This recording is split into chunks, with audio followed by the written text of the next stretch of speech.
जय श्री राधे, जय श्री कृष्णा। आप सभी का श्री ज्योतिष केंद्र में हार्दिक स्वागत है।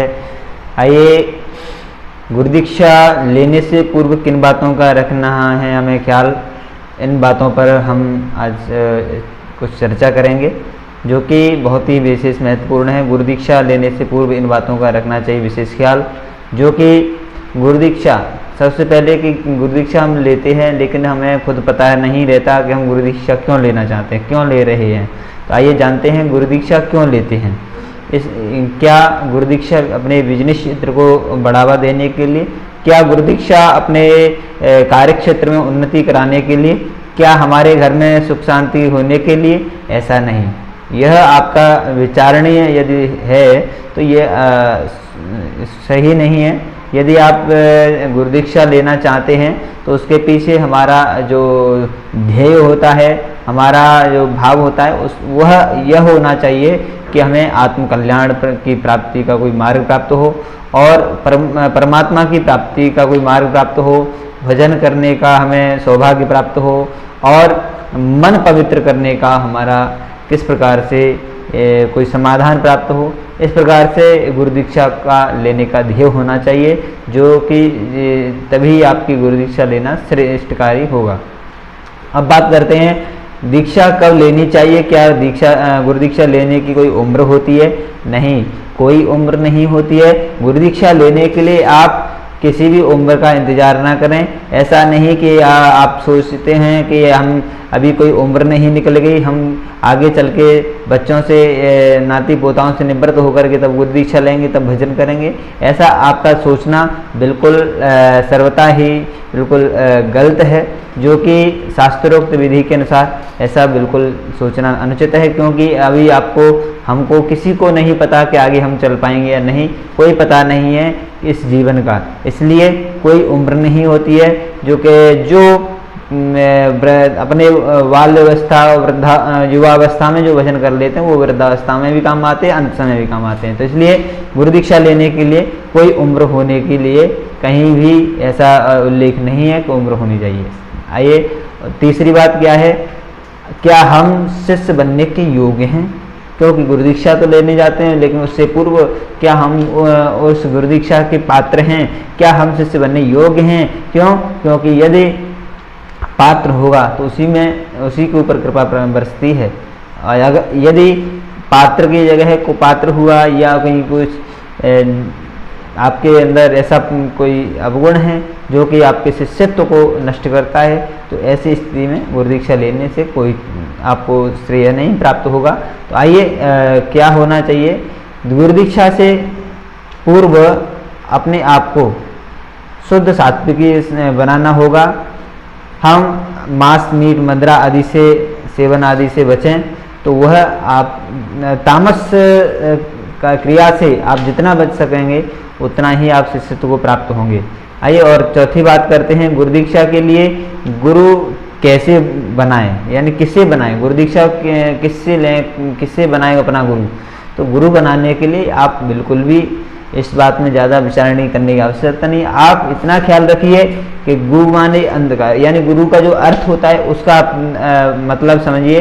गु माने अंधकार, रू माने प्रकाश, यानी जो हमें अज्ञान रूपी अंधकार से ज्ञान रूपी प्रकाश की ओर ले जाए, जो हमें संसार रूपी अज्ञान में पड़े रहने से परमात्मा की प्राप्ति के लिए यदि हमें प्रेरित करे, जहाँ पर हमें अग्रणी करे परमात्मा के लिए और हमें सद्मार्ग बताए, हमें प्रेरणा समय समय पर प्राप्त हो, हमें ऐसा कोई सद्गुरुदेव मिले जो भजनानंदी हो, जिसकी कृपा से, जिसके भजन से, जिसके प्रेरणा स्त्रोत्र से हम अपने जीवन को कृतार्थ कर सकें। ऐसे गुरु को गुरु बनाना चाहिए।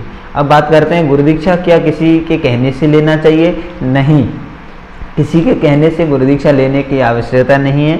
आपके मन में जब भी जिज्ञासा उत्पन्न हो जाए तभी आप गुरु दीक्षा के लिए अपने श्रेष्ठ गुरु के लिए प्रभु से प्रार्थना करें कि हमें श्रेष्ठ गुरु प्राप्त हो और अपने आप को शुद्ध सात्विक बनाएं, अपने आप को शिष्य बनने के पात्र बनाएं, तो आपको स्वयं परमात्मा कहीं ना कहीं गुरु प्रदान कर देते हैं। और किसी के कहने मात्र से आप यदि करते हैं कि फलाने गुरु आए चलो गुरु दीक्षा ले आए, ऐसा करना आपके लिए भविष्य के लिए हानिकारक होगा, क्योंकि आप किसी भी गुरु के विषय में नहीं जानते हैं, किसी की भविष्य, किसी के गुरु के परिचय से आप परिचित नहीं है उसके जीवन से, तो ऐसे गुरु से भी दीक्षा लेना उचित नहीं होता है। पहले आप किसी से भी गुरु दीक्षा लें तो उससे परख करना चाहिए, यानी उसको पहचानना चाहिए, उसके विषय में जानना चाहिए क्या कार्य है, क्या कर्तव्य है, क्या मतलब गुरु भी क्या गुरु के अंदर भी गुरुत्व है, क्योंकि सबसे बड़ा गुरु के अंदर देखने का तात्पर्य क्या होता है कि गुरु के अंदर भक्ति हो, जो कि परमात्मा से लगन हो, जिसकी जो सनातन धर्म को बढ़ावा देता हो, सनातन धर्म को मानता हो और अपने आप में अहंकार प्रकट ना हो, और जिसके अंदर ज्ञान के भी जो प्रेरणा देने के लिए ज्ञान भी होना चाहिए, क्योंकि यदि ज्ञान नहीं होगा तो प्रेरणा हमें कहाँ से मिलेगी, भक्ति खुद स्वयं गुरु पे नहीं होगी तो शिष्य के लिए कहाँ से भक्ति प्राप्त होगी। इन बातों का विशेष ध्यान रखना होगा। और भी अनेकानेक विषय है जो कि देखना चाहिए, क्योंकि कहते हैं गुरु बनाना जानकर पानी पीना छान कर, इसका मतलब आप समझ पा रहे होंगे। इसलिए गुरु बिगड़ जाने पहचाने किसी को नहीं बनाएं, क्योंकि जैसे अब बात करते हैं गुरु दीक्षा के लिए गुरु कैसा होना चाहिए, इसलिए इन बातों पर भी ध्यान दीजिए। गुरु पहली बात विप्र हो तो ज़्यादा श्रेष्ठ होता है, क्योंकि भगवान ने कहा है कि ब्राह्मणोस्य मुखमासी, और ब्राह्मणत्व जो ब्रह्म वाक्य जनार्दनम, यानी अनेकानेक विप्र के लिए श्रेष्ठकारी विशेष कहा गया है। उसके साथ साथ में विद्वान होना चाहिए, जो कि जिसके अंदर ज्ञान हो, जो हमें समय समय पर प्रेरित करता रहे, जिसके प्रेरणा स्त्रोत्र से हम भविष्य में अपने जीवन को कृतार्थ कर सकें, अपने भविष्य को परमात्मा की तरफ मोड़ सकें। इस प्रकार से ऐसा जो हमें सदगुरु प्राप्त हो, और प्रभु सेवक होना चाहिए, प्रभु भक्ति में लीन होना चाहिए, जिसके अंदर भक्ति हो, ऐसे गुरु को गुरु बनाना श्रेष्ठ कार्य होता है। अब बात करते हैं क्या गुरु दीक्षा लेने मात्र से कल्याण हो जाता है।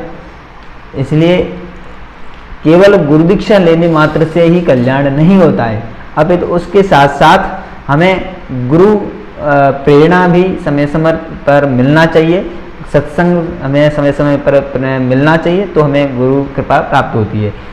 गुरु सेवा विशेष अनिवार्य होती है। गुरु सेवा जो भक्त करते हैं उन्हें गुरु सेवा करने से वह फल प्राप्त होता है, जो कि आपको किसी गुरु से कहने की आवश्यकता नहीं कि हमें आशीर्वाद दो या कृपा बनाओ। किसी भी गुरु से ये कहने की आवश्यकता नहीं पड़ेगी। जब हम खुद स्वयं में अपने गुरु की सेवा अपने श्रद्धा भाव से यदि करेंगे तो निश्चित ही हमारे पास अपने आप स्वतः ही कृपा प्राप्त हो जाएगी।